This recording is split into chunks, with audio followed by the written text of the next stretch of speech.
Hello, my friends, and welcome back to Baldur's Gate 3. Hope you're all doing well. It's a very exciting day because patch number 6, the most recent major patch for Baldur's Gate, just went live with a whole host of balance and gameplay changes. So we're going to take a look and go through the patch notes and talk about sort of the major changes that were made, how they affect builds that we may have done in the past, whether anything needs to change with existing builds, and how they open up potential new builds that we could do. I'll also talk about sort of the major winners and losers in terms of balance changes from the patch, any fights that might be particularly more difficult now, and just anything else that jumps out at me as we go through.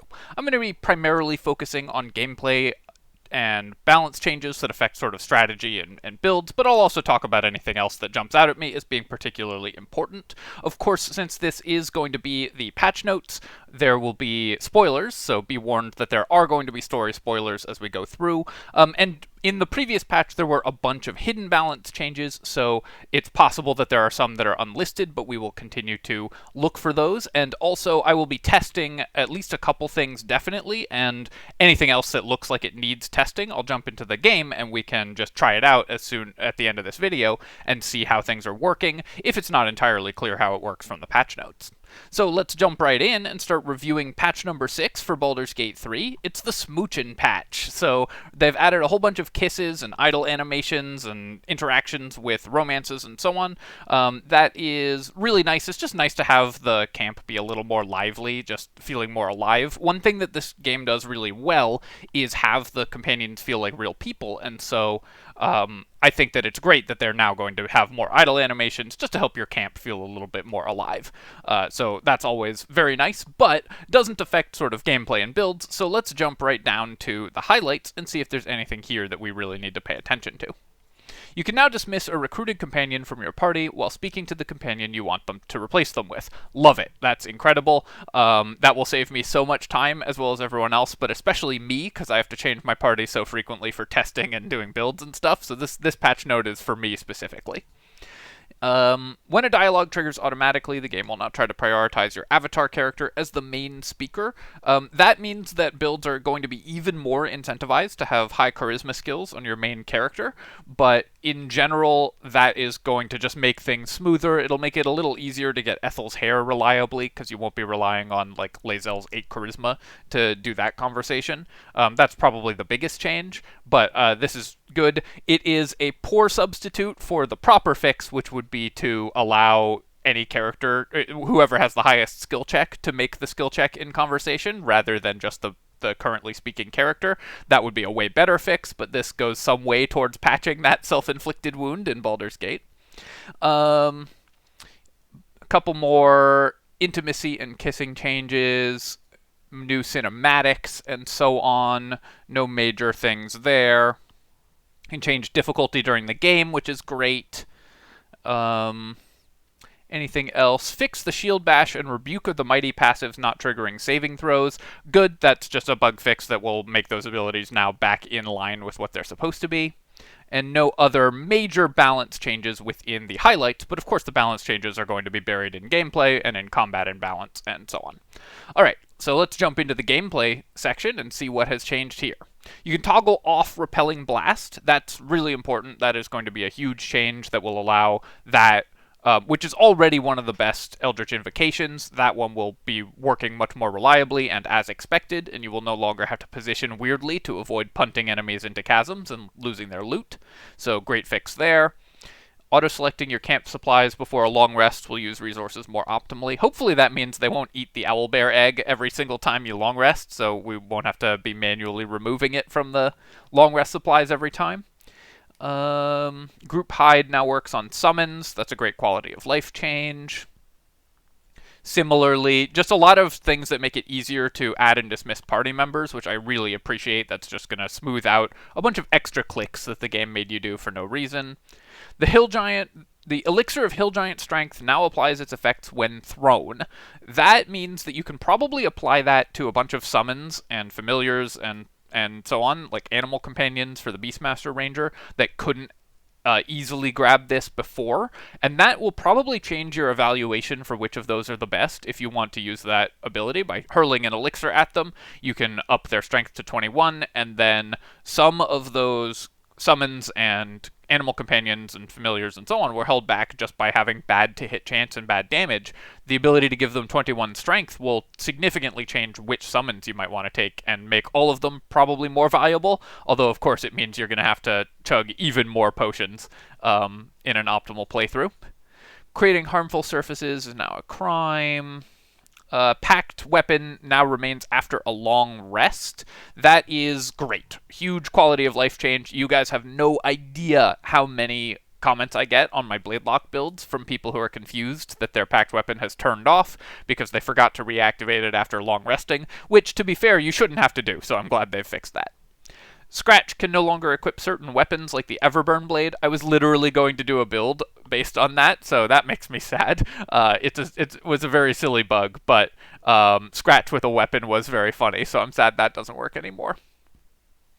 Shambling Mound is now an honor mode boss, and a bunch of other combats got extra legendary actions in honor mode. I really like that, and just basically I want every major fight in the game to have legendary actions, so I'm glad they're adding those, as well as just making some of the fights that were sort of easier overall a little bit more difficult, I think is going to be a real change of pace for honor mode, and make just some of those fights feel more impactful, so really happy with that. In Tactician mode, yeah, Ragslin's Leadership Aura will debuff his enemies, great. Jaheira will heal before going to Moonrise Towers. That will hopefully help keep her alive in that fight, which can be difficult and is a pain point for a lot of people. Trying to recruit her, especially on honor mode, can be dangerous because she can die pretty easily in that fight since her build before you recruit her and change her build is so terrible. It's nice that she can at least heal back up.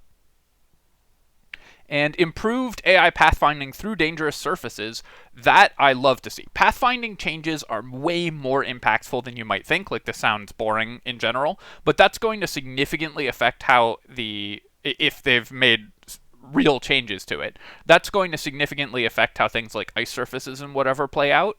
And ice surfaces are currently a one-stop shop for strategy in Baldur's Gate, so anything that makes the AI behave more sensibly around them and maybe nerfs them a little bit is something that I'm really happy to see. Obviously, they're still a very powerful strategy because you can just place them under the enemy, but the ability to have those enemies not just walk into them and then fall over is something that I'm very happy to see if they have made them jump over them or go around them. Pathfinding changes will actually significantly impact how these fights play out. You can knock Minthara out more. Nothing else here under flow and scripting that we care about. UI, although obviously I like all of those changes that just are kind of fix some things that feel weird. Oh, actually, this will bug might fix the bug I got in my one video where he had the dialogue from Act 3 in Act 1. That was pretty annoying. So hopefully that's fixed. The trade interface got a graphic overhaul, clarifying which character is bartering for the party, what their persuasion score is, and how much of a discount they're getting for the trade. I love that. That will make it so much more intuitive what is actually happening when trading, and also that persuasion is the thing that affects trade, which isn't really called out anywhere in the game. So it's really nice that that will actually work the way it should and sort of show you things. And you don't have to switch characters to sell items from other characters' inventories. The less inventory Tetris we have to play and inventory management we have to do, the happier I am. So that is a great change that I'm very happy about. A couple renamed the level up menu for sorcerers, and yeah, that's nice. Just more precise level up menus. Those tooltips are one of the sort of sloppier things in Baldur's Gate, honestly. Just the level up tooltips, which don't always update. So I'm glad to see that they're looking at the don't always update or have the wrong information or don't tell you things like that Longstrider is a ritual spell or that the Gloomstalker extra attack is an extra attack. I'm glad to see that they're at least looking at some of those tooltips and trying to clarify the things that are confusing about them. You can open camp inventories. Camp chests are now integrated in the camp inventories UI. That will save so much time, especially if you've like misplaced an item somewhere and are not sure exactly where your specific item is. Maybe that's another problem that only I have and that that other people who aren't changing builds constantly to do YouTube videos don't have, but that will certainly save me an awful lot of time. Um, Nothing else here. All these writing fixes I'm very happy to see, but we can skip them in terms of whether they want us, whether they change our builds. So let's skip past writing, cinematics, and sound. Crash fixes. Great to see a bunch of crash fixes, but of course, we just sort of assume that. So hopefully this fixes if you've had instability with your game. This will fix any crash issues that you've had, but I will always be happy to see them continue to bug fix and fix hangs, crashes, soft locks, and so on. But we don't need to look at those in particular. And here we go. Combat and balance. This is where the meat of the patch notes are for us, at least in terms of which characters have won, which characters have lost, and what spells are good and bad now. Cheater's Folly condition, that's, I believe, if you attack the wrong mirror image in the Temple of Shar, you get that. So that's not a huge deal, just changes one fight. This is a minor change. Fixed enemy NPCs being able to counterspell a character they're not in combat with. That is really nice. I think that was an issue in some locations where you would want to start a fight with some enemies and people who weren't involved would counterspell. It also, again, will help me in particular when I'm testing builds in my campsite, because sometimes you want to test a spell and Mizora counterspells it when she's in the campsite. So that's going to make my life easier. So I love how many of these patch notes are targeted at me specifically. Really appreciate that. Great job, Larry, and thumbs up. In a couple fixes to number of attacks granted by haste in honor mode, so hopefully that will now be behaving as it should in most circumstances in Slayer form and with opportunity attacks, so good fixes there. This was particularly annoying. You would be hasted and make an opportunity attack and it would count as your attack for that turn, so that is much better. This is another pathfinding fix that I am very happy to see, because this will both make enemy movement more intuitive. They won't run directly up to you to throw like a bomb or something at their own feet, but also make fights harder, because enemies who are throwing stuff don't need to move next to you unless they want to for some other reason. So it's great that the NPCs will be acting a little more sensibly in combat, and any AI changes they make like this will make combat more difficult and also more tactical, because you won't be able to rely on the NPCs making huge mistakes in order to benefit from tactical decisions that you're making. Myrmidon wild shapes now use their own spellcasting modifier instead of your original modifier. So that means they will no longer use your druid spellcasting modifier. I believe that brings it in line with the tabletop version of spells cast by your elemental forms when you wild shape. Though if somebody wants to remind me of what the exact rule is, I haven't played a tabletop druid in a little bit. But I believe they use the save DCs for the wild shape form, so that's bringing it in line with the tabletop rule. That's a fairly significant nerf to Myrmidon wild shapes, because some of those have hard disables that you could use basically every single turn when you were in Myrmidon wild shape forms. So that is probably more incentive to not use Myrmidon shapes when you're a Moon Druid, and instead stick with Owlbear or Dilophosaurus or Sabertooth. Those wild shape forms will be even more overtaken by just the ability to summon the Myrmidons using Conjure Elemental. I don't think this is an enormous nerf, but it is a small nerf to those wild shape forms, and one that will potentially make you reconsider which wild shape to be in. Grasping Vine has been updated to be more useful in combat. Alright, well, we'll definitely test that after I've done looking at the patch notes and see what that actually means. It has better stats and spawns vines in a radius when summoned. So we'll see if that means like multiple summons or an entangle effect on the ground.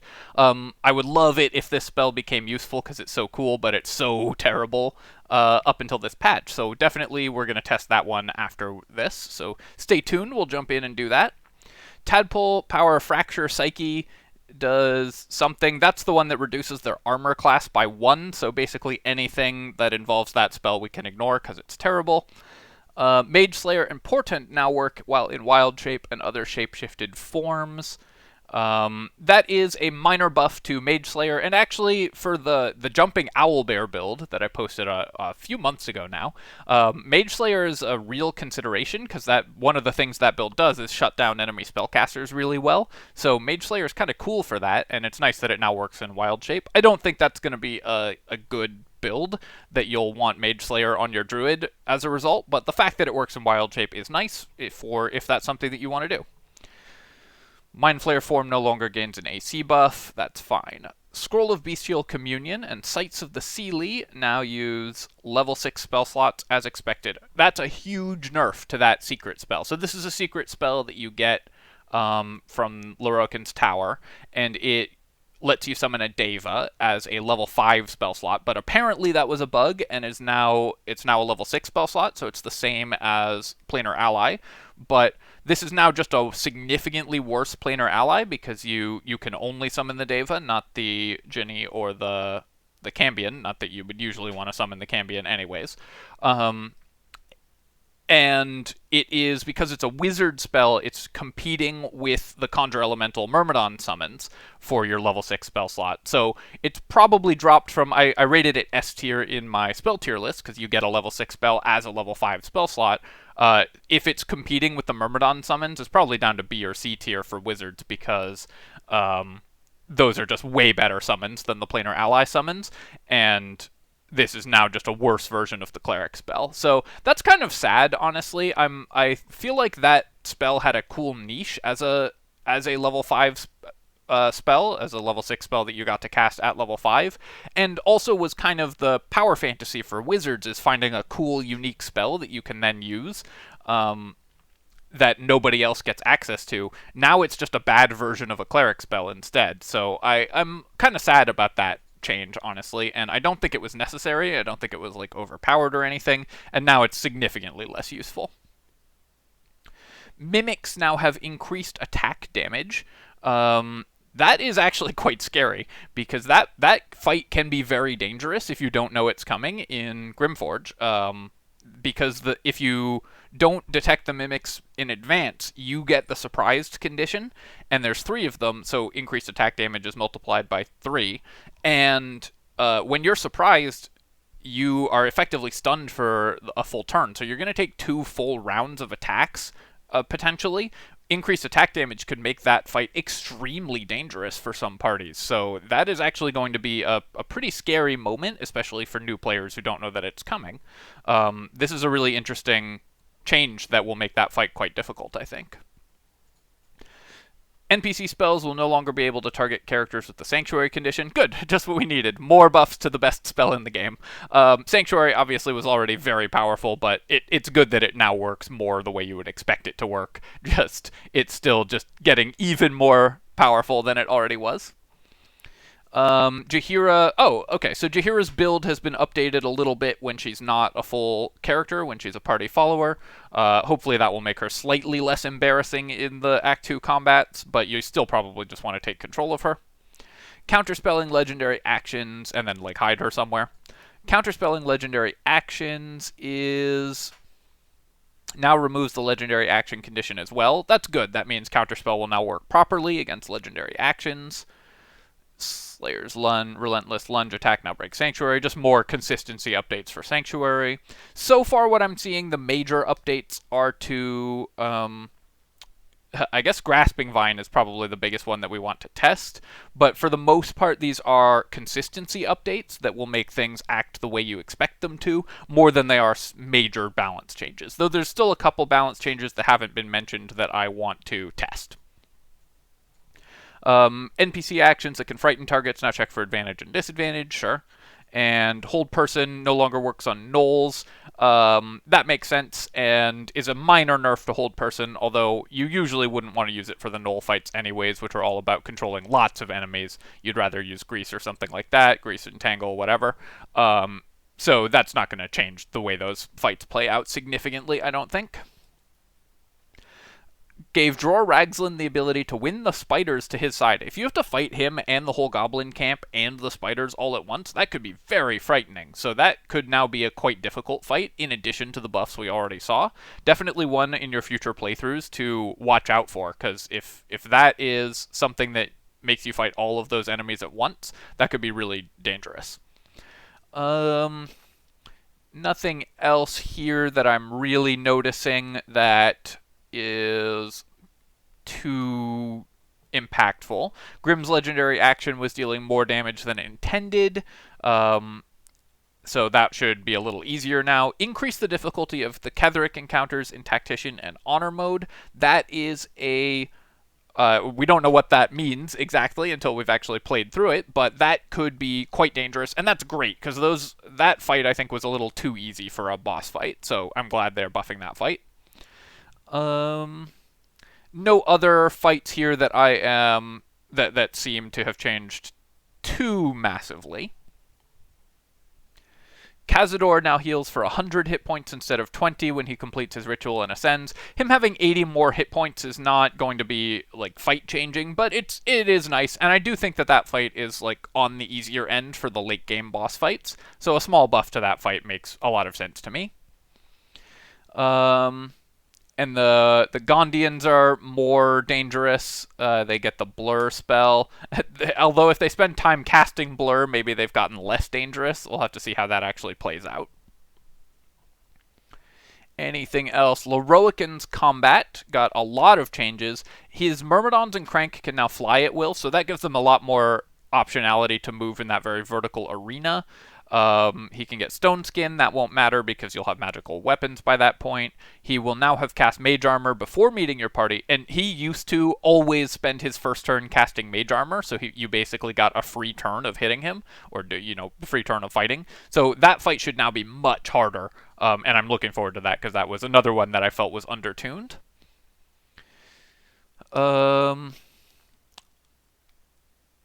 No major changes here, I don't think. Oh, no. Okay, remove Steel Watcher's vulnerability to lightning damage from Tactician upwards. That's huge, although you can still presumably apply vulnerability with the wet condition. But that means that lightning is no longer just a one... the only thing that you need in order to beat all the Steel Watcher fights. So that might make those fights a little more difficult, since lightning builds could usually just one-shot every Steel Watcher. That's still probably true with the wet effect, but is not something that we... Or it's nice that has changed to make those fights no longer trivial.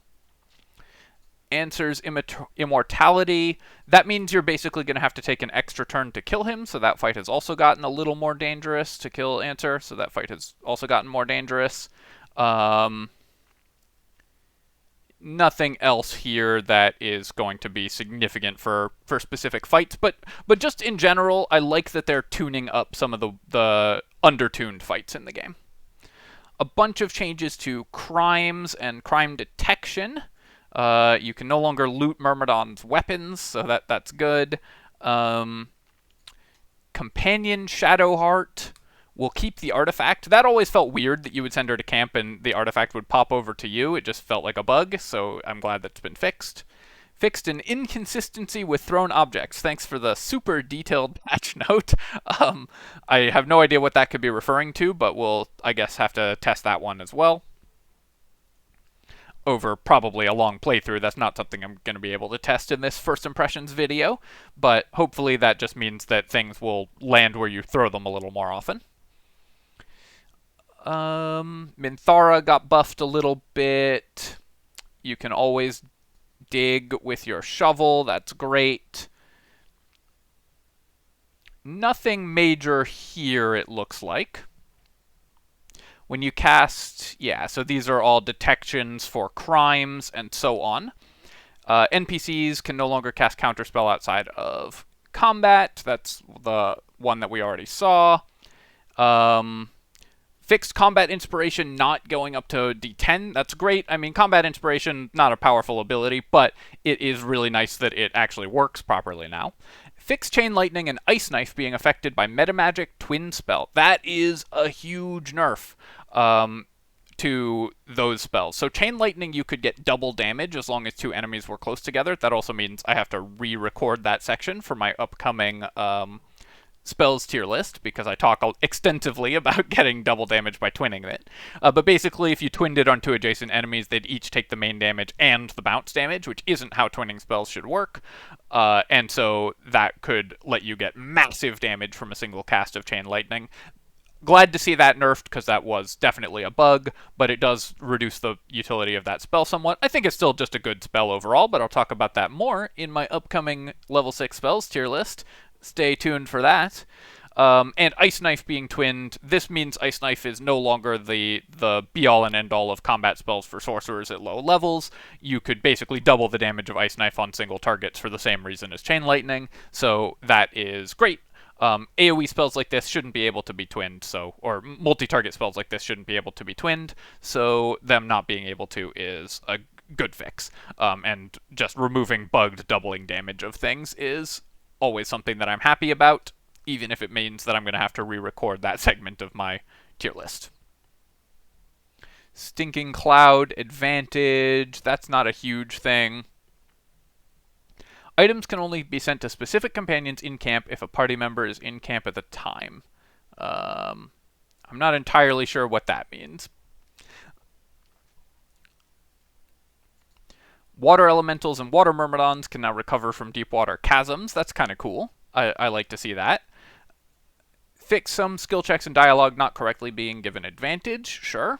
I think that was there were a lot of like barbarian specific or class specific skill checks that weren't getting advantage and should have, so hopefully that will make some non-dialogue oriented characters more able to pass those dialogue checks without having to invest heavily in charisma skills.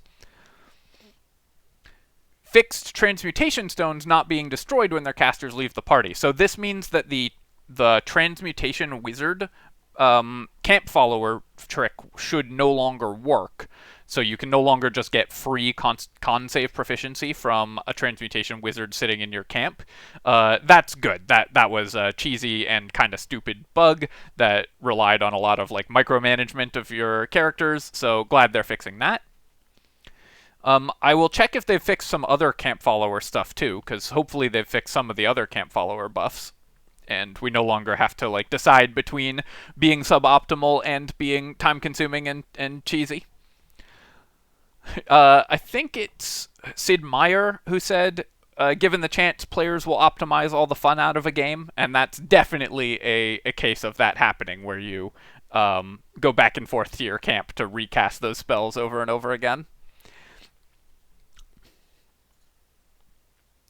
Added a tutorial for how to remove dyes. You can remove dyes? I never knew you could remove dyes. I've always just been re-dyeing my things. Alright, well, I'm glad they've added a tutorial, because I've played this game for hundreds of hours and didn't know you could do that. This is a buff to the Banish spell, so that is great, because Banish would sometimes end the combat and then force you to like immediately pause again, or they would just come back and you wouldn't get the benefit of Banish, so that's nice, just having that work the way it's supposed to. Bound pact weapons can no longer be disarmed. I'm trying to think, just a bunch of fixes to specific items. Most of these aren't items that see a ton of play. Armor the Spore Keepers no longer gets free refreshes. That's huge, and I'm really glad about that. That is going to make that no longer just mandatory for Spore Druids and whatever, or no longer mandatory for Druids. Armor the Spore Keeper being bugged meant it was just definitively best in slot and was giving too many buffs, so I'm glad that is being fixed. Fix Colossus Slayer not working with ranged weapons in honor mode. Huge change. Obviously that was a bug, and I knew I had faith they would fix it, but I'm glad they fixed it, and now you can play Hunter Rangers in honor mode again. Staff of Cherished Necromancy bug has been fixed, so that is also awesome. Really love that they're fixing a lot of these bugs that give free resources, mostly because as a build guide creator, every time I do a build that even touches on one of these bugged items, and I don't include it because it's bugged, I get 40 comments that are like, hey, did you know you can use the Staff of Cherished Necromancy for infinite spell slots? Yes, I did know that, thank you. I didn't do it because I knew they would bug fix it. I didn't put it in the video because I knew they would bug fix it. It does mean that my most recent video, where I actually do mention that, I should probably update with a comment or something. Free cast can now be used once per long rest. Great, that is another fix. All paladin actions now work with free cast. Great. Fixed a bug where the polearm master feat reaction would trigger and cause your target to attack you when they're also wielding a polearm. I've never actually seen that happen, but that is very funny, and I'm glad it's not happening anymore. Giving your opponents free attacks with your reaction is not usually where you want to be. Dungeon Delver feat now works, does literally anything. It's still a garbage feat that you shouldn't take, but at least it now has an effect, because before it was completely bugged and did not do anything. Wolf, Wildheart, Barbarian works on unarmed. You get resistance on falling damage while enraged. Bear Barbarians will now deal rage bonus on unarmed attacks. Okay, so Bear Barbarian now dealing bonus damage, rage damage on unarmed attacks means you could maybe do some kind of Monk Bear Barbarian tank build. That's kind of cool and something I'm going to keep in mind. Tavern Brawler works with improvised weapons. Good. That's the thing that feat is supposed to do, unlike the just being broken for monks thing that it does currently. Full rest fixes disguise self, mixing inspiration points. NPCs using an incorrect throw range when they can't move cause them to throw explosives on their own heads. I have seen this happen, so I'm glad that has been fixed. Fixed NPCs jumping through ceilings. I'm also glad that has been fixed. A few more item fixes and quest item fixes. Fixed an extra variant of Create Water. So this might be the cantrip version of Create Water being gone. If so, that would be a huge change. Create Water would still be excellent, but you would then be much more incentivized to carry and throw bottles of water instead of using Create Water all the time, if you can no longer use it as a cantrip. I will check that in the testing section that we're going to do after this, so we'll just make sure that is actually what it does. If you aren't getting the cantrip version of Create Water, it has been... Then you have to actually spend resources for it. You're going to then need to decide whether you want a bottle of water to use the wet condition or whether you want the Create Water. And whether, sorcerers will still probably want to use Create Water because they can quicken it, do it all in the same turn, and so on. But that will make that calculus a little more complicated. You can no longer twin Witch Bolt either. Why did they not include this with the other section where you can no longer twin spells? This is why we have to go in detail through the patch notes. No longer twin Witch Bolt. So that means you can no longer twin Witch Bolt or Chain Lightning. So the lightning damage builds are probably going to want to switch to Chromatic Orb as their main damage source for multiple enemies. Witch Bolt will still be the best single target damage for the one-shot Lightning Lord build. But that is definitely a change, so that will be another comment that I should probably leave on that build for everyone, just to prevent confusion in future. And a bunch of changes to specific fights. This is all good. It looks like a bunch of changes where they are going to not move through ceilings and have a few more fixes, but not anything that's particularly game impactful currently. I'm just kind of skimming back up to see if I missed anything. But then we'll go through the Act 1 and 2 issues, Act 2, Act 3. Just a bunch of bug fixes here, which I appreciate, of course. Fixed a bug where a status could kill you in the epilogue. That's very funny. Multiplayer fixes, we can mostly skip those. That's just going to be fixes to connections and network lag. Flow and scripting, mostly we can ignore those, I'm pretty sure, because these are just changes to storylines and so on.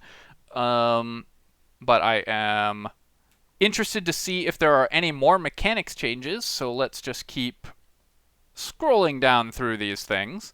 The Phase Spider Matriarch will now patrol differently when messed with, but not yet engaged in combat. That fight used to be kind of free, because you could just drop her off of her webs 3 times, and she would just die from the falling damage, and then teleport back up to the next web, and then die. So if that patrol path has been fixed, that you'll actually have to engage in that fight. So that is nice. It really seems like they've fixed a lot of the boss fights that used to be undertuned or free for whatever reason, and I appreciate that a lot.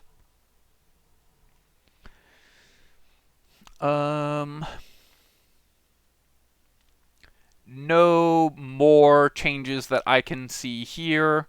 Fixed a bug where susser flowers would wither when taking a long rest in Grimforge. That's good. Those will no longer go away. Did they fix the susser flower bug? I will control F for that in a second here. No changes here.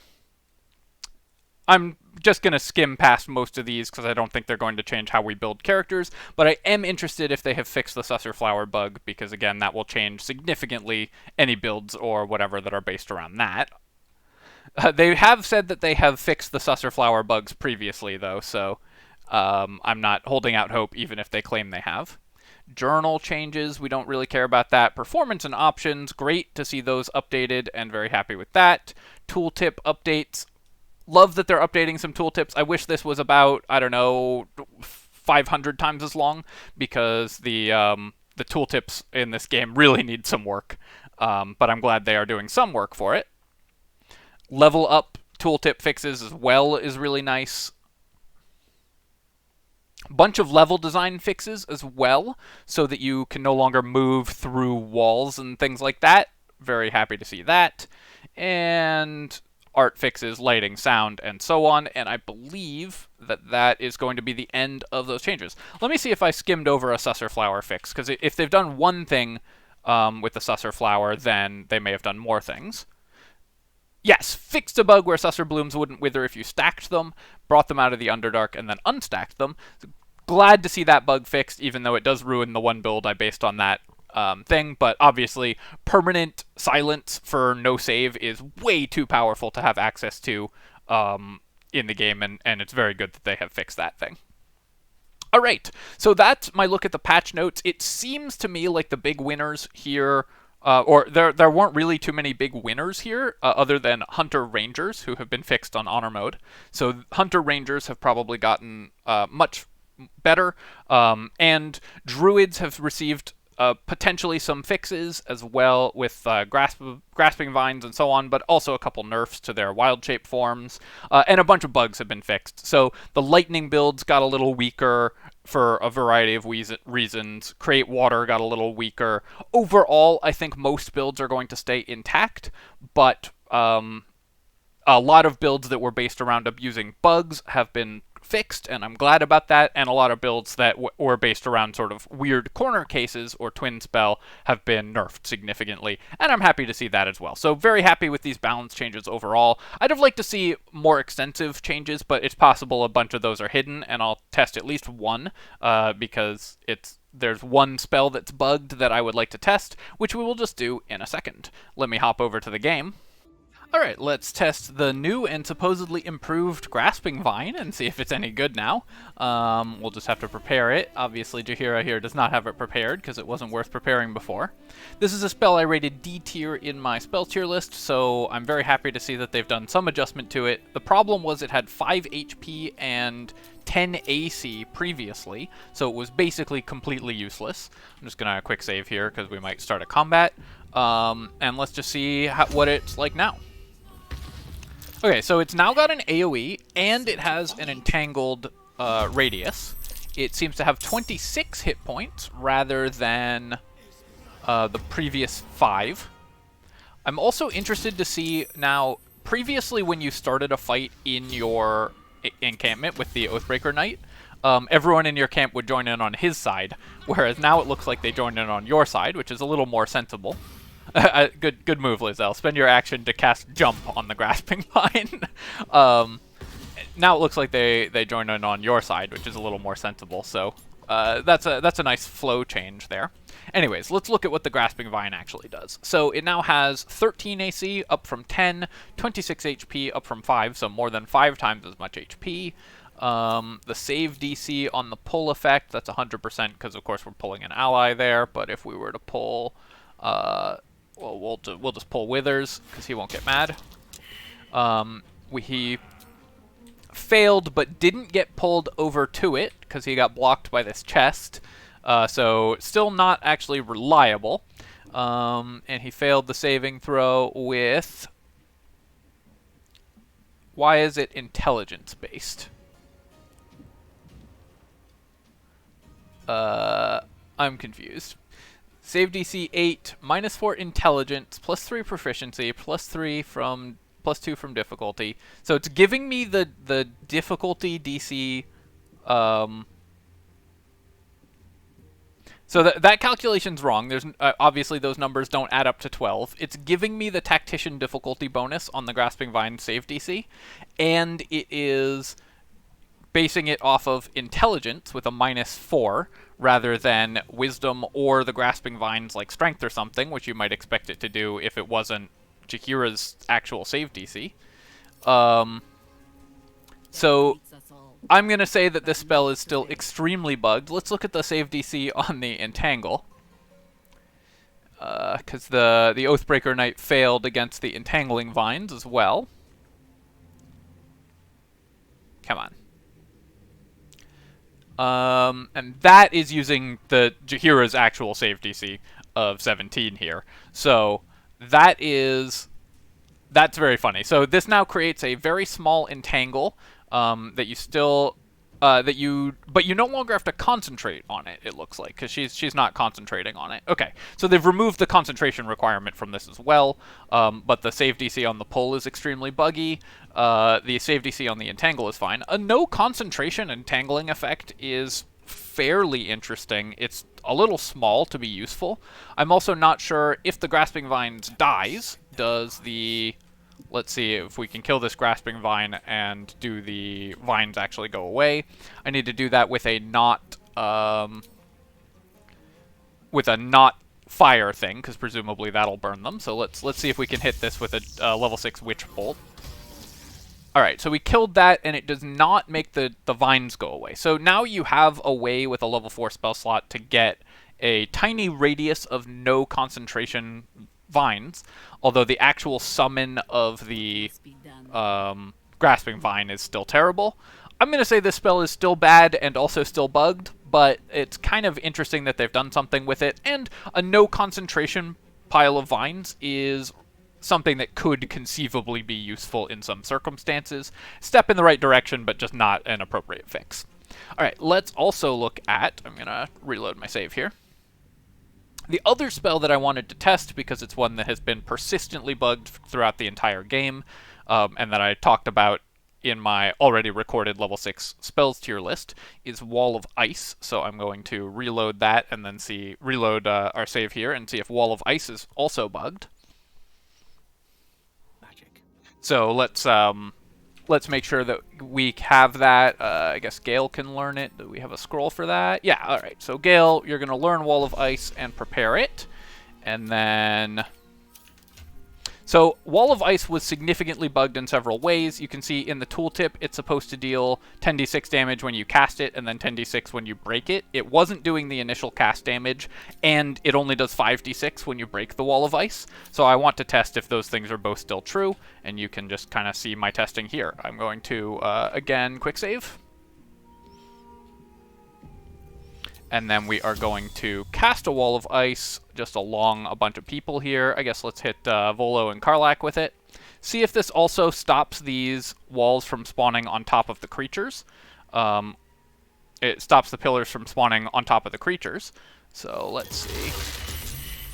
Alright, so it is now doing the damage. It still stops the pillars from spawning on top of the creatures.